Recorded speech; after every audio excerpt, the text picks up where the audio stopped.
हमेशा की तरह रीना अपने कमरे में सो रही थी। उसका बदन देखकर देवर ने कुछ ऐसा कर दिया जिसे देखकर वह दंग रही। रीना ने घर पर पति के अलावा एक देवर भी रहता था जो कि पढ़ाई करता था। रीना का पति मुंबई में नौकरी करते थे। वह साल में एक बार ही आ पाते थे। रीना और उसका देवर रमन दोनों खूब मजे से रहते थे। किसी भी चीज की कोई कमी नहीं थी। जब जिंदगी खुशहाल होती है तो चेहरा भी खिला खिला सा रहता है और जिन लोगों को चिंता रहती है उनका चेहरा भी मायूस रहता है और जवानी में भी बूढ़े नजर आने लगते हैं। रीना के घर में बहुत खुशी थी।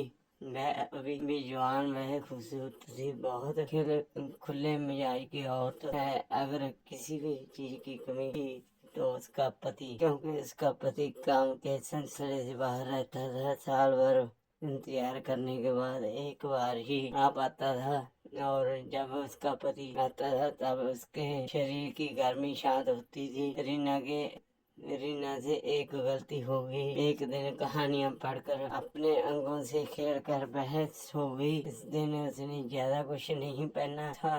गर्मी की वजह से वह कम कपड़े पहनकर सो गई ताकि गर्मी से राहत मिल सके। गलती से रीना का कपड़ा ऊपर की तरफ चला गया और जिसकी वजह से उसकी टांगे खुल गई थी। उसी दिन रीना का देवर रमन अपने दोस्त की पार्टी में गया था। मैं बोल कर गया था कि मैं लेट आऊंगा।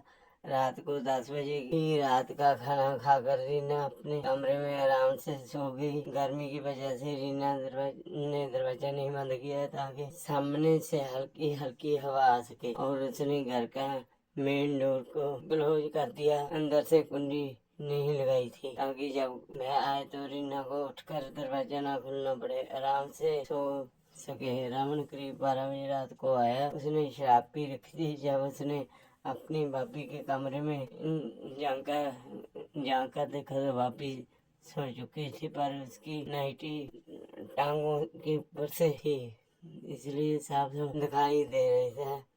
और रीना इनकी एक आदत थी, वह हमेशा अपने कमरे की लाइट ऑन करके सोती थी। रमन अपनी भाभी के कमरे में गया तो अपनी भाभी को इस हालत में देखकर उसके अंदर आग भड़क गई। उसने जैसे अपनी भाभी को आँख खोली तो रीना ने जल्दी से अपने कपड़े सही किए और अपने देवर से बोला, तुम यहाँ क्या कर रही हो? तो रमन ने कहा, कुछ नहीं भाभी, बस मैं तुम्हारे कपड़े सही करने आया था। दोस्तों, कहानी अच्छी लगी तो एक बार प्यार से कमेंट जरूर